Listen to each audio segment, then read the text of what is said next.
Okay, hello everyone. Welcome to Concordia University's ForSpace. Thank you for joining us today. For today's, for the series, the start, it's the first day of the series. Good morning, Doug. In.site2 and Sustainability across disciplines, a Faculty of Fine Arts and a Faculty of Arts and Science collaboration. Now the first event of today is a critical look at current topics in sustainability science. But to help situate you, we are streaming to YouTube live from ForSpace, and we are located here on unceded Indigenous lands in Tiohtià:ke, Montreal.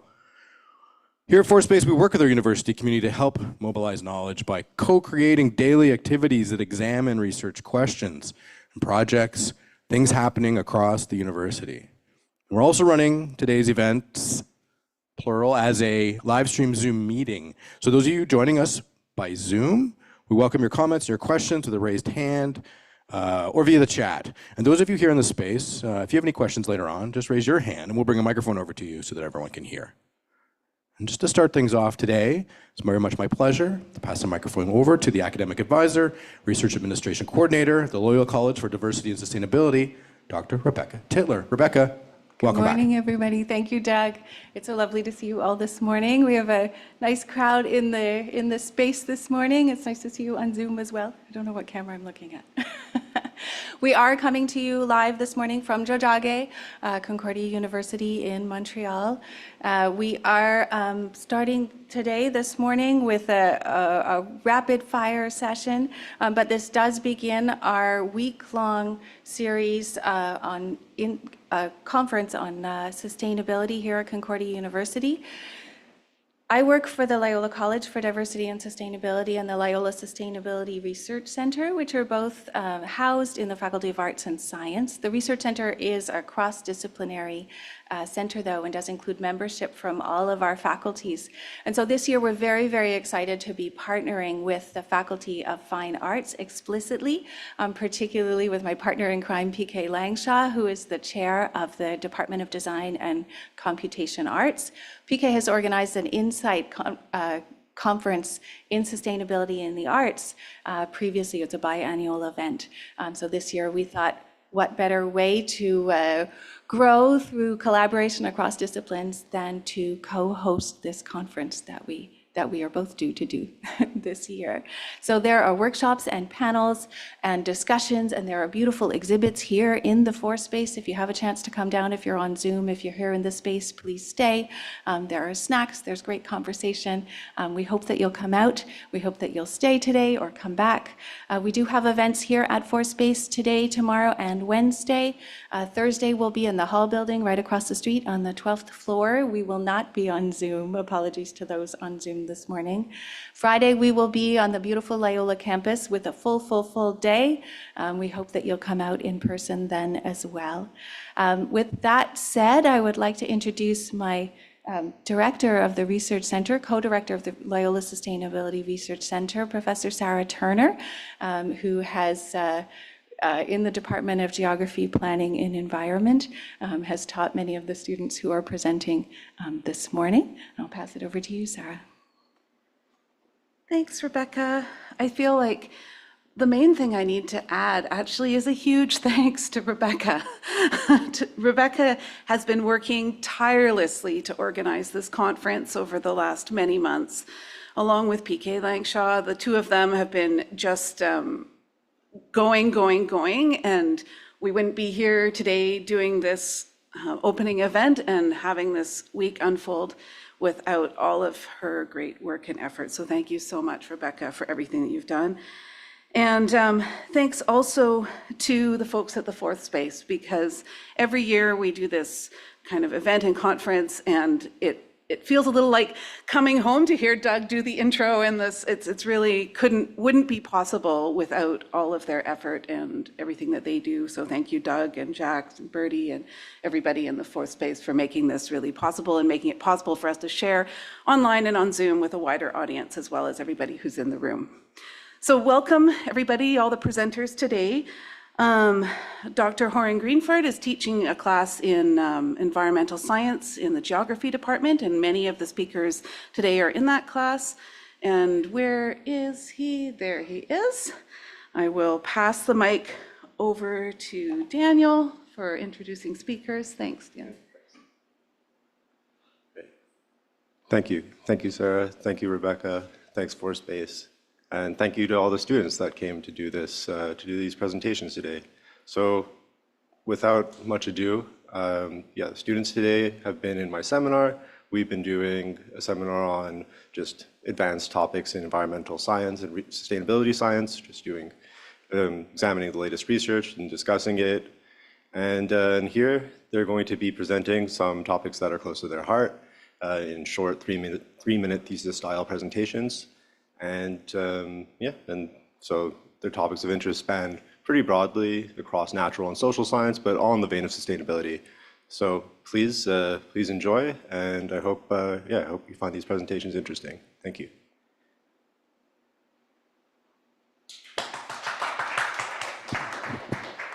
Just to note for the last two presenters, we'll be closing up the Zoom and the live stream for that part. So just so you know, and for those of us joining us on Zoom, we'll just take a pause at that moment and you can come back later. Thank you.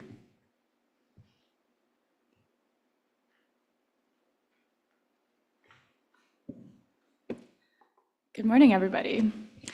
Okay, my name is Hope, and I'll be talking a little bit about the safe development paradox.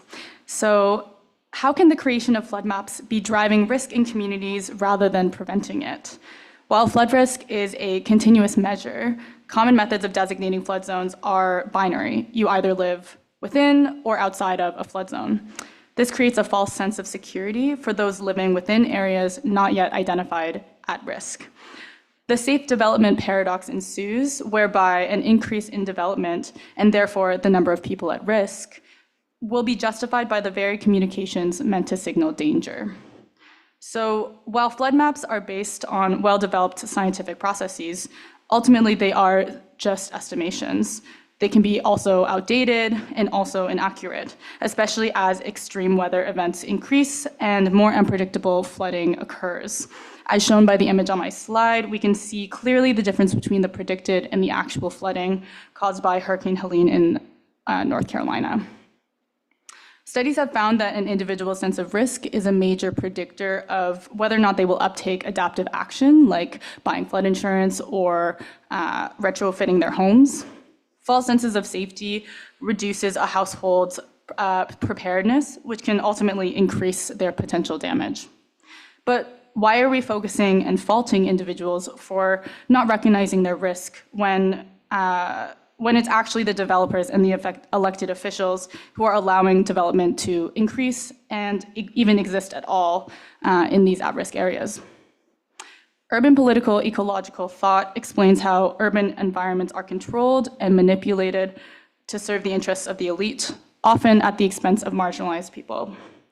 So while we refer to the safe development paradox as a paradox, those with capitalist motivations do not see it as such. Developers welcome and even encourage this false sense of safety provided by the flood maps because of how profitable the production of vulnerability is. So how can we resist? Despite municipalities being potentially the most impactful level of government in preventing communities' flood risk, they have been found to be the most vulnerable to urban development and resistant to risk reduction. Where they could be enforcing zoning regulations and building codes, they are often offering instead tax incentives and subsidies for development instead. And as members of our communities and of our cities, we must demand of our elected officials to implement policies of real protection and true adaptation, rather than become reproducers of vulnerability. The interests of few developers should not supersede the actual safety of populations and the honest attempts to mitigate risk via the creation of flood maps. The safe development paradox is a political failure and not a scientific one. Let us have the will to advocate for and ensure the safety for all. Thank you.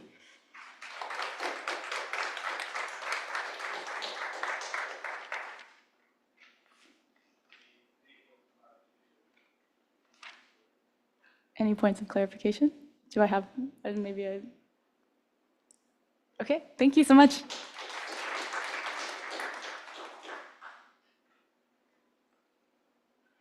Hello, good morning, everyone. My name is Italo, and today I'll be presenting you this my work that I did in my thesis. This is called Navigating Change, Blonde Capuchin Monkeys in a Fragmented Atlantic Forest in the northeast of Brazil.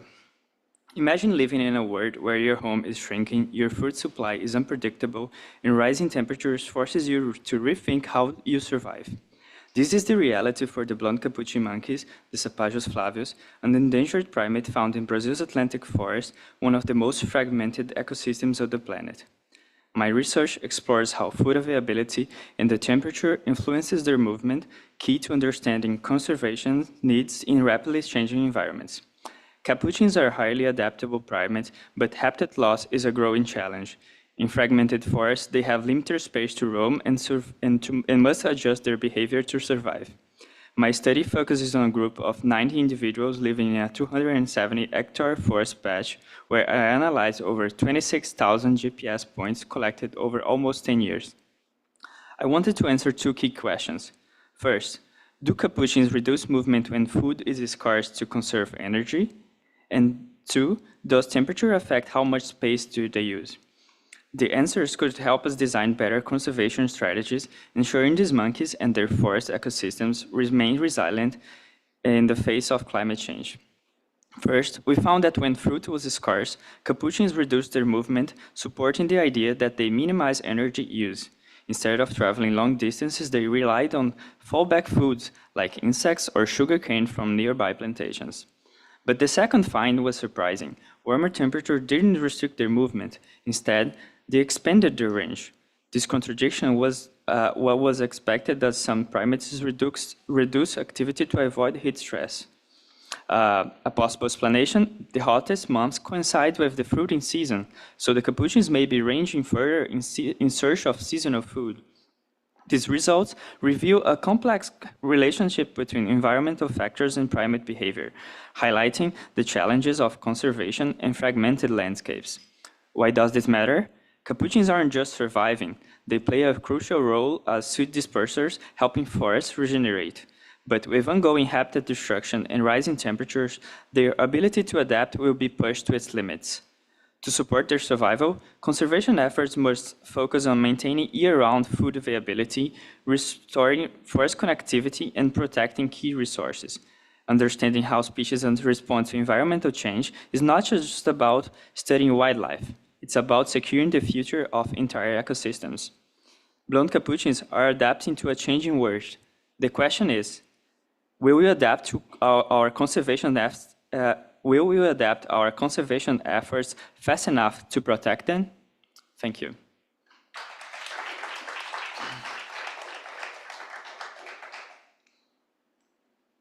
A point of clarification? No? Thank you.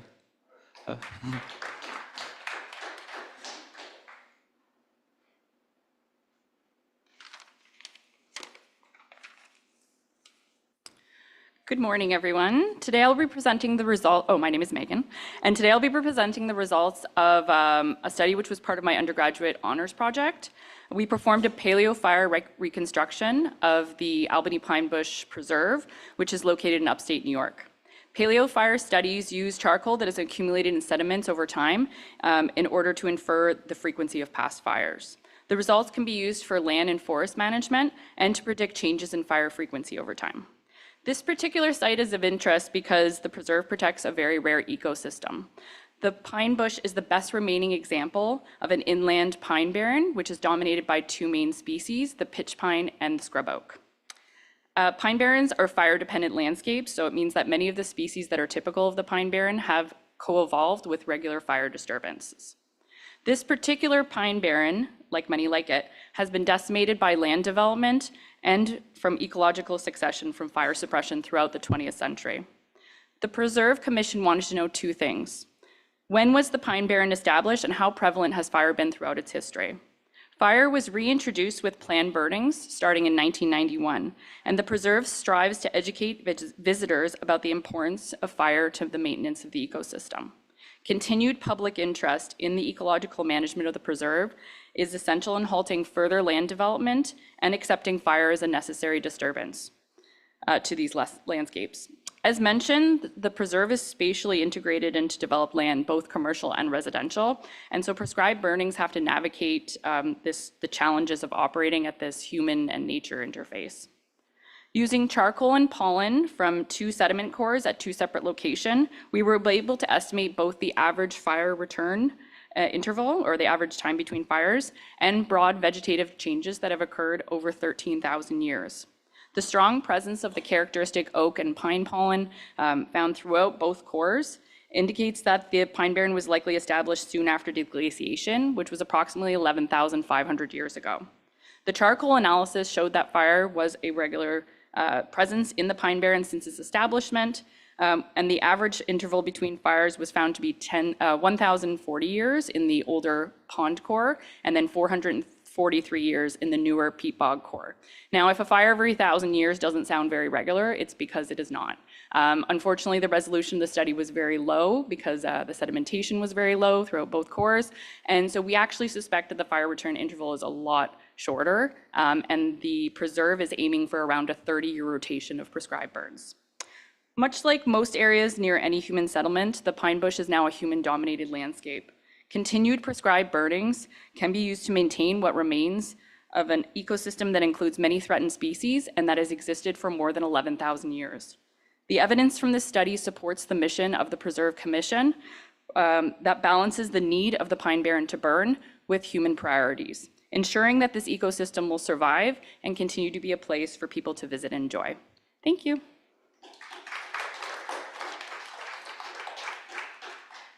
Any questions? All right, thank you.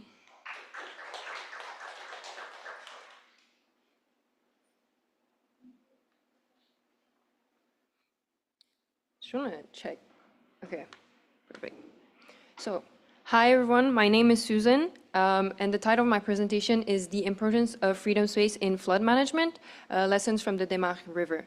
So, to give a little bit of context, in the spring of 2023, a massive flood at the Dugouffre and Desmarais River in Baie-Saint-Paul, Quebec, caused significant damage to roads and community, resulting in 2 deaths.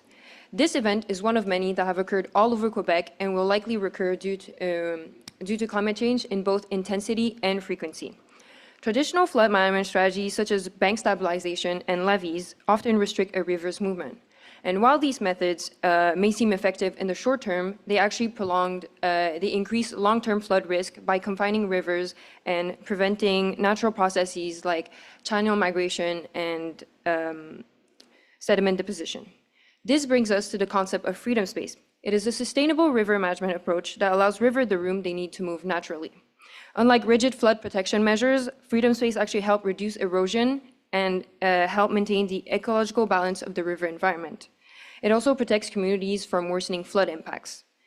And the 2023 spring floods actually provide a perfect example for this. So the flood in Baie-Saint-Paul, Quebec was triggered by a combination of rapid snowmelt, urban development, and extreme precipitation that altered the river's natural flow.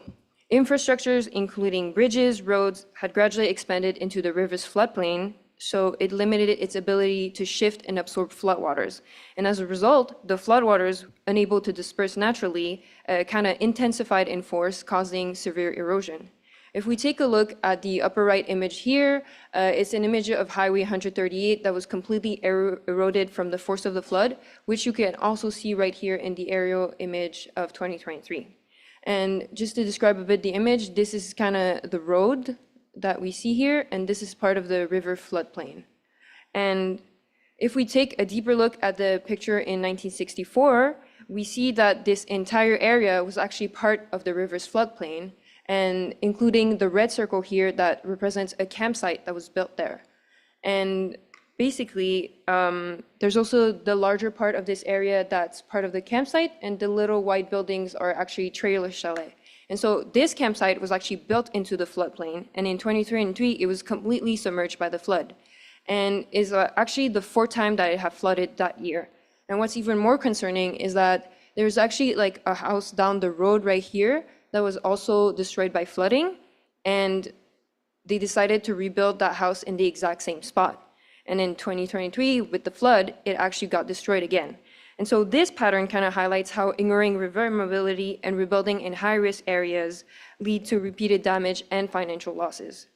This incident really underscores the need for a change in flood management strategies. Instead of solely relying on traditional flood protection measures, policymakers should integrate freedom space into urban planning and river management framework. As climate change kind of accelerates extreme weather pattern, it's really crucial to rethink how we manage river. And rather than working against natural flow dynamics, we must work with them. And in many cases, the most effective flood infrastructure is not built infrastructure at all, but rather the preservation of open space that allows river to migrate and absorb floodwater and sustain ecosystems. Thank you.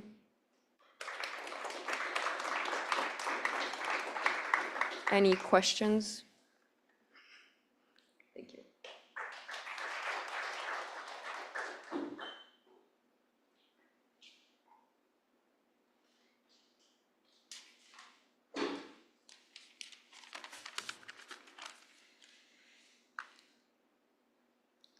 I'll wait for the slide.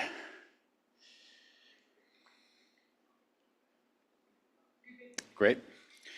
Pulling out of international climate agreements, the muzzling of federal scientists, the cutting of scientific spending, deregulation of and the scrapping of environmental laws.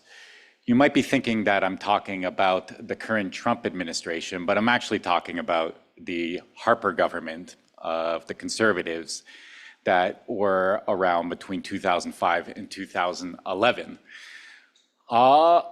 And that many people have seen as a precursor to Trump's own war on science during his first term. I thought I'd speak today about my topic related to my thesis on food production and climate change, but considering the political situation down south and what we're seeing really around the world with the far right on the rise, I thought I'd take this 3 minutes to talk about what's happening in the United States, the assault on science as Nature Journal described it recently, and just get you up to speed on what we've been seeing since Trump took office in January. So since then, the Trump administration has pulled out of the Paris Agreement and the World Health Organization, has laid off 880 staff from the National Oceanic and Atmospheric Administration, ordered them and other public bodies to remove data sets from their websites, and barred their staff from communicating with foreign nationals, has killed the National Institute of Health's climate programs, denied government officials to participate in the Intergovernmental Panel on Climate Change meetings, blocked NASA from doing any IPCC-related work, laid off NASA's chief scientist, canceled more than 90 studies on climate being done by the US military, which the US Defense Secretary Pete Hegseth dismissed as climate change crap, slashed $20 billion of the $27 billion greenhouse gas reduction fund, accusing it of programmatic fraud, waste, and abuse without providing a shred of evidence. Started eliminating federal environmental justice and diversity, equity, and inclusion programs. Announced it will gut the Environmental Protection Agency's ability to regulate greenhouse gas emissions. Started withholding hundreds of millions of dollars of funds in research funding from universities who didn't crack down hard enough on students opposing Israel's genocide in Gaza, and which has led some of these universities to start laying off staff. Johns Hopkins University, I think just this weekend, announced they're laying off 2,000 staff. And other universities have announced that they're limiting PhD admissions and research fellowships. And they've also started to jail and attempt to deport students involved in pro-Palestinian organizing on campuses. This is really Harper's war on science on steroids. And this is just the first 60 days, just in the last 2 months. And I hope you'll forgive my French, but tabarnak, this is fucking nuts. And I think this quote from the Trump administration's appointed EPA chief led Zedlin from his op-ed published last week in the Wall Street Journal. It kind of encapsulates well the attitude that we're seeing towards climate scientists. I quote, "We are driving a dagger through the heart of climate change religion and ushering in America's golden age." And so I think this encapsulates very well their attitude. This photo of Elon Musk with a chainsaw standing next to the far right and climate denying president of Argentina, Javier Milei, who in the last year has been busy gutting environmental protection and cutting research funding in Argentina. And when I look at this map, of the rise, the rise at the far right, and the proportion of votes they received in recent elections in Europe, and some of them have actually even taken power, and the trend is that they are gaining in popularity. And when I consider as well that our knee-jerk response in Canada to threats of annexation is to double down on fossil fuel production, I start thinking to myself, okay, as a research community, like how long is it till we see the war on science in Canada start over again, and how do we prepare for it? Thank you.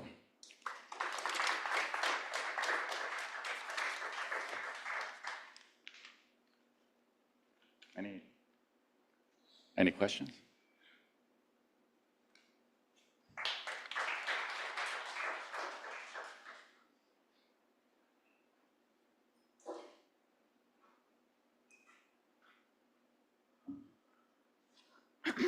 Okay.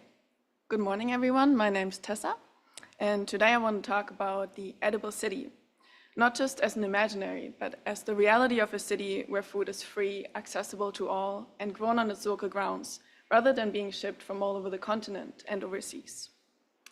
Food as a public service means that people can access food without having to work or pay for it. This idea has gained prominence within the literature and practice alike.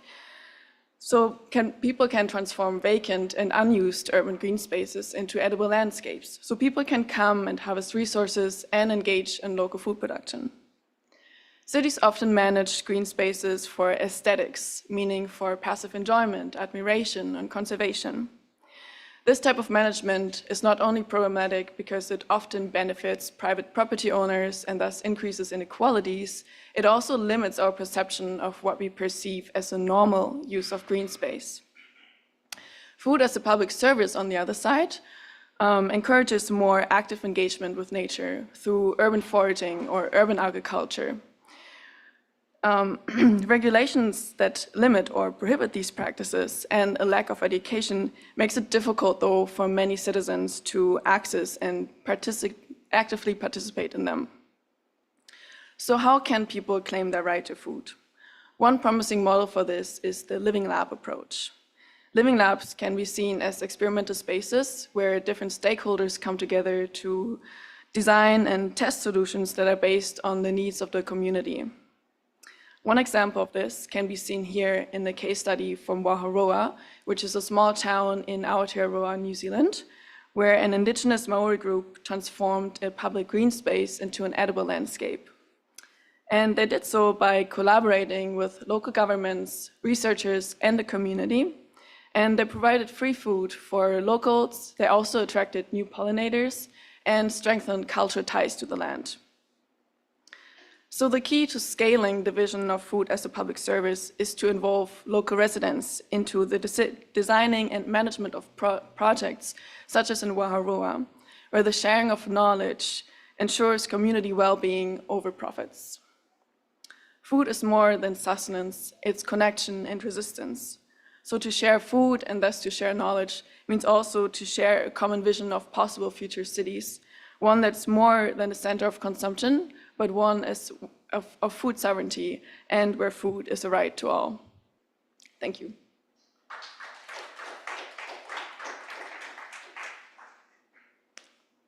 Any questions?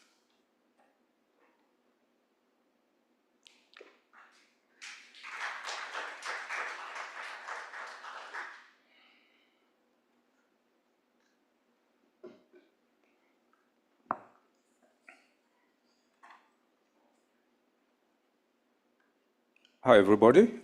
My name is Michael Ekwe. I'm a PhD candidate in the Department of Geography, Planning, and Environment.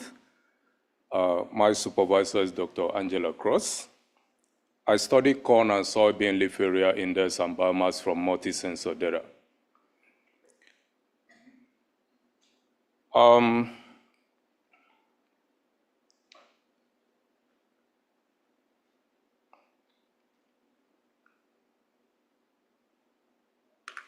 Yeah, globally, the increasing occurrence of extreme weather events due to climate change are is having a significant impact on crop production. Therefore, monitoring the development of crops during the growing season is important towards the mitigation of climate-related risks.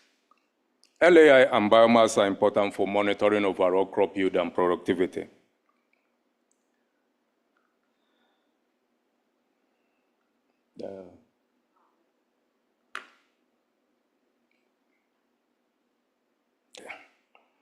Okay, so we measure LAI using proximal sensors such as pocket LAI, as you can see from the left. And for biomass, we use a destructive sampling approach to measure it.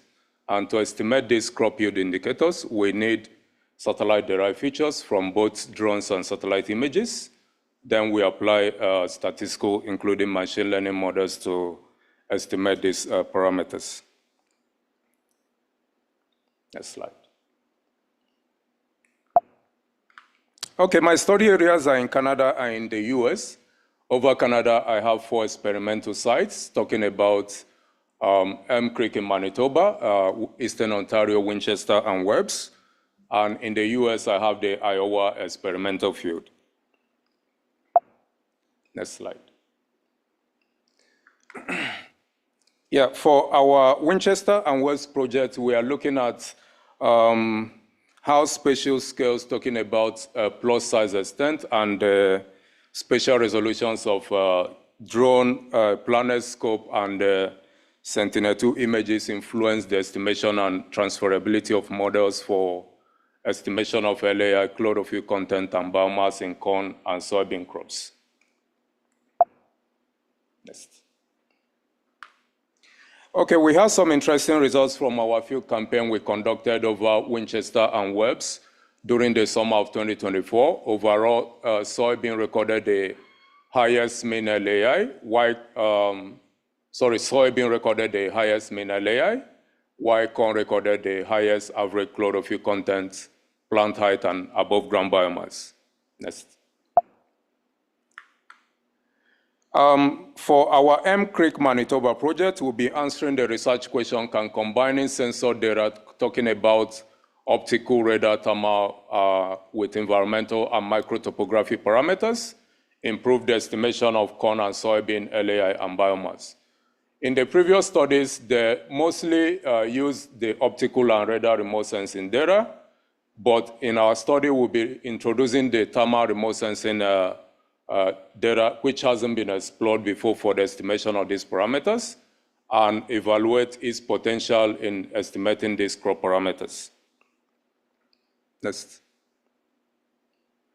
Okay, the take-home message for farmers to effectively monitor crops in a changing climate, we need to accurately estimate crop yield indicators, talking about LAI, chlorophyll content, and biomass. Thank you.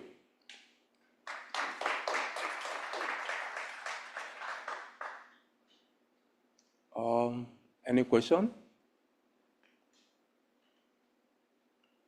Thank you.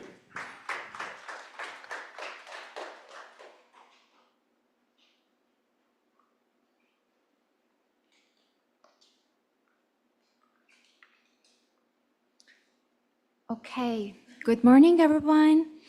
My name is Zara, and today I want to talk about urban sprawl. You might have heard much about major environmental concerns such as climate change, air pollution, and loss of wildlife habitats, but less about a crucial issue contributing significantly to these problems, urban sprawl. Urban sprawl generally describes low density and dispersed development. It is largely unsustainable due to its negative environmental, social, and economical impact. In my Master of Science thesis, I try to curb urban sprawl by proposing targets and limits. And my case study is Germany's planning regions and federal states. I used a quantitative approach called the weighted urban proliferation, or WUP method. This method involves 3 main components. First, percentage of built-up area. Second, dispersion, which shows how scattered the built-up area is within our landscape. and third, land uptake per inhabitants and job. My work is done in three major steps. First, calculating historical urban sprawl trends from 1995 to 2015.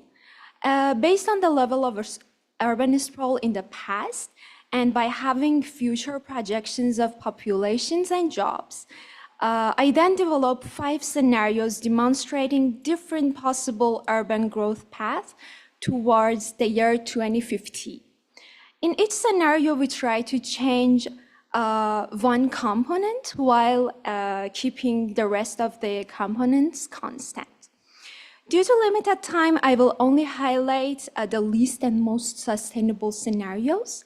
The least is business as usual, in which land uptake per person continues to increase in line with the current trend. So the urban sprawl will be at its highest by the year 2050. And the most sustainable scenario is densification. In regions with a growing population, all the new inhabitants are accommodated within the areas that were already built up till 2015, so the constant PPA. And in shrinking regions, the built-up areas will be slightly reduced. Finally, based on the future scenarios for establishing targets and limits, we will try to answer 3 important questions. One, what extent of urban sprawl is acceptable? 2, what can we consider sustainable? And 3, what type of landscape do we envision for our future living spaces? By answering these questions, we will know what our desired state or target will be, and what is the obligatory standard that should not be surpassed. Thank you, everybody, and I hope it was helpful.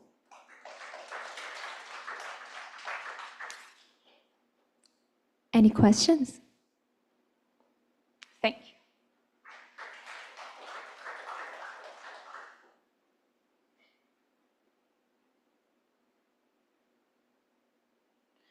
Good morning. Today I'm going to talk about the influence of smoke from forest fires of 2023 on the wind development of Maracasama district, also known as Forest 10 Caterpillar.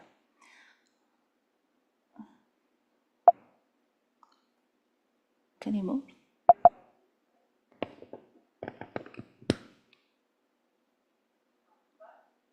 Yeah, but I'd like to advance because it has zooms.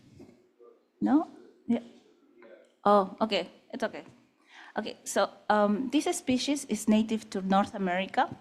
It has a wide range of distribution, as you can see. It goes from coast to coast. It's a voracious defoliator of deciduous trees. And well, since we're talking about wind, this is, we can see in the top left, it's covered with beautiful light brown hair-like scales, and it's a measure of moth quality, but also it's associated with fecundity, dispersal, and flyability, of course. Now, a bit of context, during summer and spring of 2023, Quebec experienced one of the worst forest fires outbreaks in Canadian history.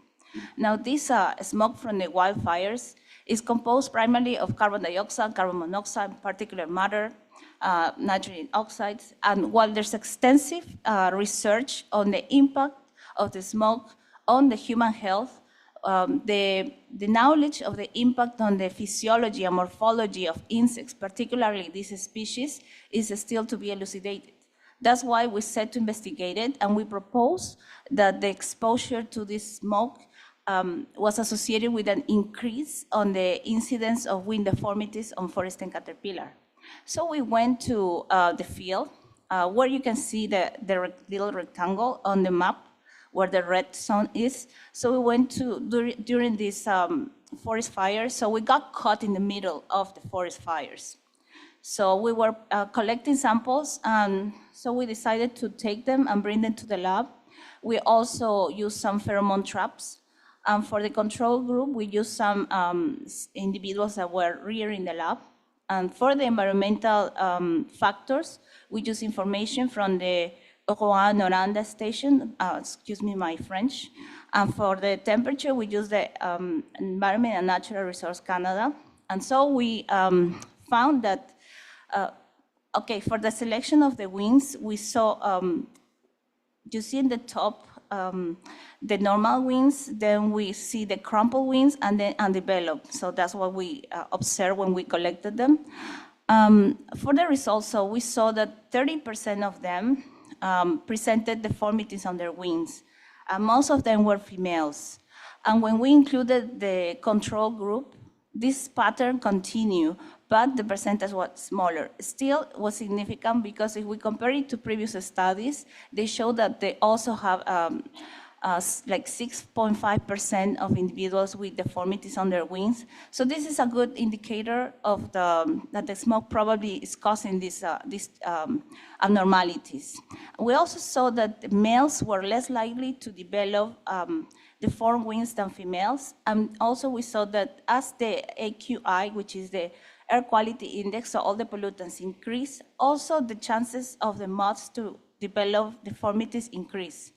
And this, to finalize, this shows us that it's important to consider both biological and environmental factors when we assess the abnormalities on the morphology or morphometrics of the insects. And this is a little bit of a contribution to the understanding of the disturbances caused by climate change on wildlife. Thank you. Any questions?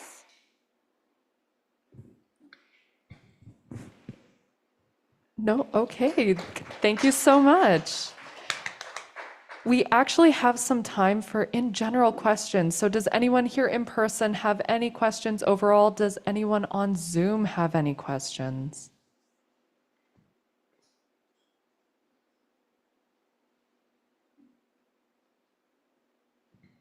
I have a question. Am I allowed?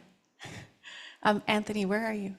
Did he leave? Oh, darn, he left. Okay. So Anthony talked about the current political situation, and he's gone off to be political, which is great. I'm obviously quite disturbed by the state of the world right now, as I'm sure many of us are. So we have here in the room a number of budding researchers, and I'm just wondering if you can think of any potential solutions or any recommendations. Oh, he's back. Anthony, this question is for you, not to put you on the spot. So I'm just wondering what you think we can do about this attack on science. Is there anything that we can do? Do you have any advice for young researchers starting off right now in Canada? We're still not there. Are there things that we can do to kind of counter this effect of the politics in terms of the weight that science has in our society and in development of policy, et cetera? Yeah, so I've given this some thought, and I think that in Concordia University, if you're a research assistant or a teacher's assistant, the institutions that already exist are the organizations that could push back. We have the labor union crew, which is currently on strike, fighting for living wage. And yeah, we can invest in those organizations to expand the fight to be broader. And as well, I think that there needs, yeah, it's a tough one. And I think that people that are working in this community just need to be more politically involved and outspoken on this issue. And to get reassurances from the political, we live in a multi-party system, luckily in Canada, although it does go between two political parties. But to invest ourselves in the political process and to try to get political outcomes where our political parties are fighting for science and fighting for stronger climate policy. And I'm not just talking about voting, but I'm talking about really ensuring that the policies within these political parties are, and that they're fighting for and would implement, are in line with that. So yeah, I think those are two avenues. And then, yeah, at the university, I mean, this is a longer question. We can maybe talk about it afterwards over coffee, after this event. But what do we do here? Is there something that we could do? I mean, there is a climate emergency committee at the geography department, but is there a way that maybe we could make a statement in support of what's going on, the scientists in the United States? I know there are universities that have done that are ready, and I know that there are protests being organized by a group called Stand Up for Science in different universities in Europe. I haven't seen anything, maybe I'm wrong, has anyone seen anything in Montreal related to this? But there was a day of action about a couple of weeks ago organized. So those are just some things, but yeah, we can chat about it more later.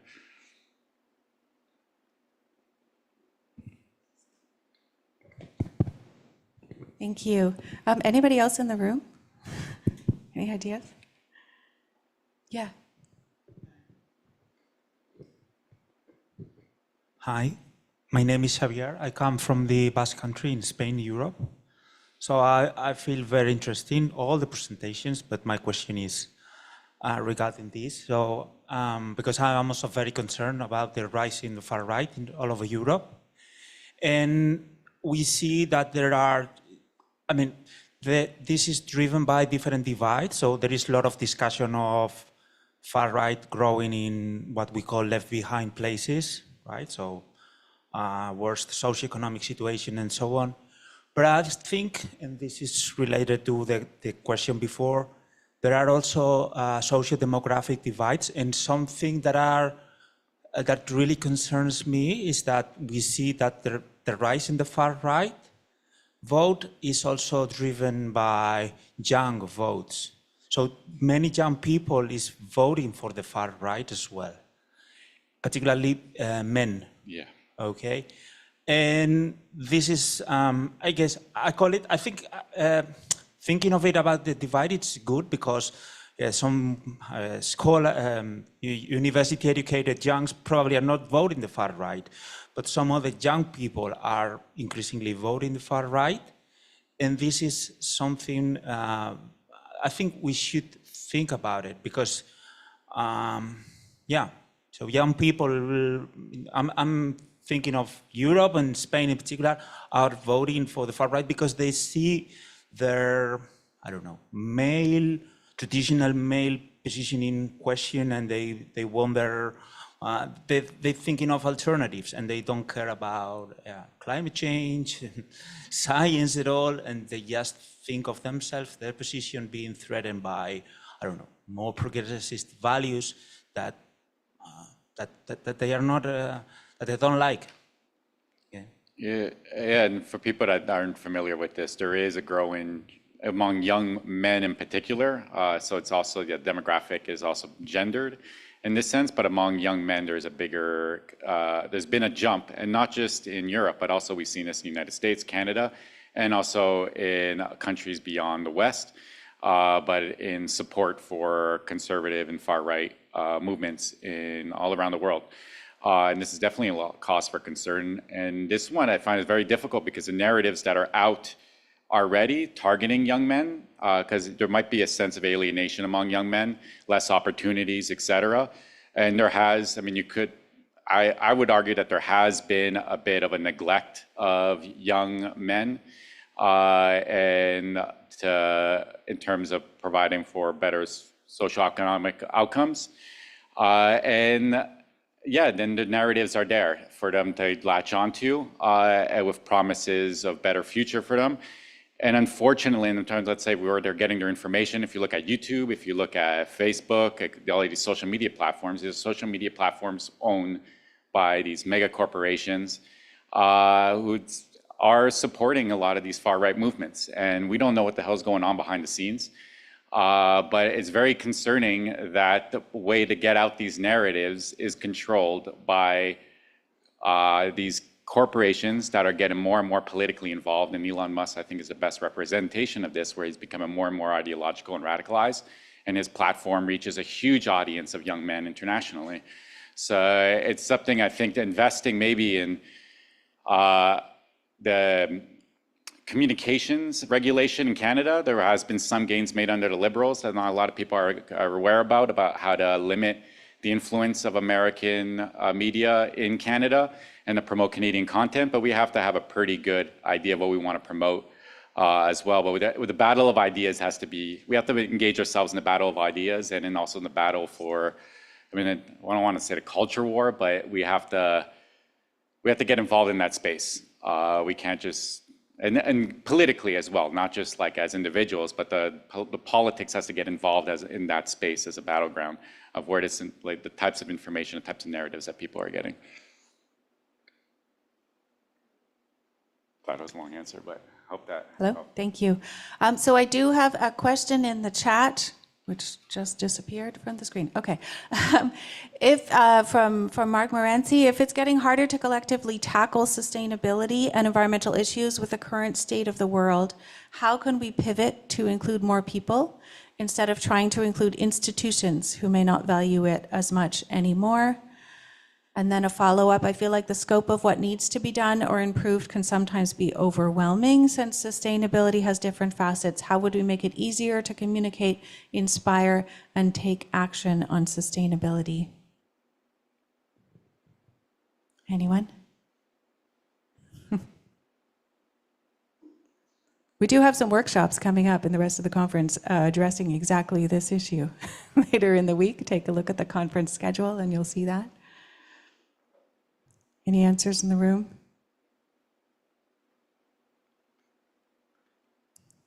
I mean, I feel like here at the institution, we have a responsibility to educate, share our learning, and also support each other in working towards action. That's a big part of my work teaching at the university for sure, in sustainability.